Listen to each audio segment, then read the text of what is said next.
The last voicemail from Flight 908. On October 17, 2023. Flight 908 vanished without a trace. No distress signal. No wreckage. No survivors. 217 people disappeared somewhere above the Rocky Mountains. For 3 years, the case remained unsolved. Until one of the passengers called home. Chapter 1. The voicemail. Rain slammed against the windows of the FAA Control Center in Denver as FBI aviation investigator Marcus Hale replayed the voicemail again and again. The room was dark except for the glow of computer monitors. Static crackled through the speakers. Then a terrified male voice whispered, "Mom, if you get this, don't let them open the door," for Marcus froze. The timestamp read 2:13 a.m. The exact minute Flight 908 disappeared 3 years earlier. He slowly removed his headphones. "Run the voice print again," he told the analyst. "We already did," she replied nervously. "It's a match." Daniel Mercer. Passenger seat 34A. Officially declared dead in 2023. Yet somehow, he had just left a voicemail. Chapter 2. The impossible audio. Marcus enhanced the recording. At first, he heard only static. But beneath it, a low mechanical vibration. Aircraft engines. Marcus had spent 15 years investigating plane crashes. He knew aviation sounds better than anyone. This voicemail wasn't recorded in a basement or a studio. It came from inside a flying aircraft. Suddenly another phone rang inside the operations room. A second voicemail. This time from Chicago. The audio lasted 11 seconds. People screaming. Metal creaking. Then a woman whispered, "They're not passengers anymore." A violent banging noise echoed in the background. Like something smashing against the cockpit door. The line cut dead. Nobody in the room spoke. Because every person there realized the same horrifying thing. Flight 908 was somehow still in the air. Chapter 3. Radar contact. By sunrise, 11 families had received calls from loved ones aboard Flight 908. The FBI sealed the investigation immediately. Marcus was escorted underground beneath Denver International Airport into a classified military operations room. A radar operator pointed toward a blinking signal moving slowly across Montana airspace. Marcus stared at the screen. Altitude, 37,000 feet. Transponder ID, FLT 908. "That can't be possible," Marcus whispered.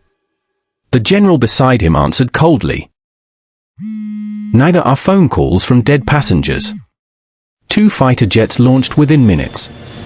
Everyone listened to the pilots through live radio transmission. Falcon 1 to control, heavy breathing crackled through the speakers. "We have visual confirmation." Marcus stepped closer. "What condition is the aircraft in?" Long silence. Then the pilot replied shakily, "The plane appears intact, but there's severe exterior damage." Lightning flashed outside the cockpit cameras. The pilot continued, "All cabin windows are dark." Another pause. "And there's movement inside." Then the pilot suddenly stopped talking. Only breathing remained over the radio. Heavy. Panic breathing. Falcon 1. Control called. No answer. Then the pilot whispered something so quietly Marcus almost missed it. "Oh God, they're staring at us." Chapter 4. The windows. The operations room became completely silent. Marcus gripped the desk tightly. "What do you see?" Control demanded. The pilot's voice trembled violently. "There are people standing in every window," the second pilot interrupted suddenly. No, those aren't people." Static exploded through the transmission. Then screaming. Pure terror. "Something's looking at us from the cockpit." Radar contact with both fighter jets vanished instantly. Gone. The room erupted into chaos. But before anyone could react, every phone inside the operation center rang at once. Dozens of phones. Military lines. Office phones. Personal devices. Marcus slowly answered his. Unknown number. Only static answered first. Then came a voice. Wet. Broken. Inhuman. Like hundreds of people speaking together. You opened the door, and Marcus felt ice crawl down his spine. What are you? He whispered. The voice ignored him. Return the passengers, the line disconnected. At that exact moment, Flight 908 disappeared from radar again. Chapter 5. The recording. For 6 months, the government denied everything. No press conferences. No leaks. Nothing. The families were threatened into silence. Most obeyed. One mother didn't. She uploaded her voicemail online before federal agents removed it. Millions heard it before deletion. Internet users enhanced the audio and discovered something horrifying hidden beneath the screaming. Another voice. Deep. Distorted. Repeating the same sentence again and again. We're still hungry. The recording spread across the dark web overnight. Then people who listened to it began reporting nightmares. Sleep paralysis. Shadow figures standing beside their beds at exactly 2:13 a.m.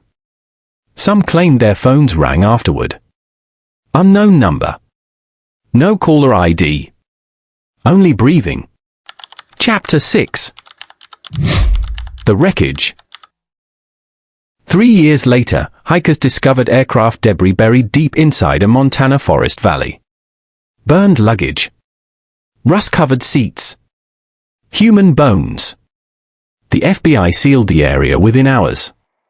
Officially, the wreckage belonged to Flight 908. Case closed. But Marcus knew the truth wasn't buried in the forest. Because one object recovered from the crash site still worked. The cockpit voice recorder. 31 seconds of audio survived. Marcus listened alone in a dark evidence room. The pilot could be heard praying. Passengers screamed in the background. Then came a loud metallic pounding. Not from inside the plane. From outside. As if something was climbing across the aircraft at 37,000 feet. The co-pilot began sobbing uncontrollably. It followed us above the clouds, then came a sound Marcus would never forget. A roar unlike any human or animal. And then, a new voice entered the recording. Not the crew.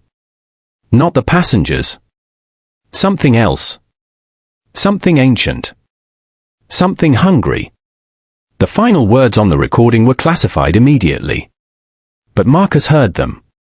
5 words. 5 words so terrifying he never slept normally again. Flight 908 will return again.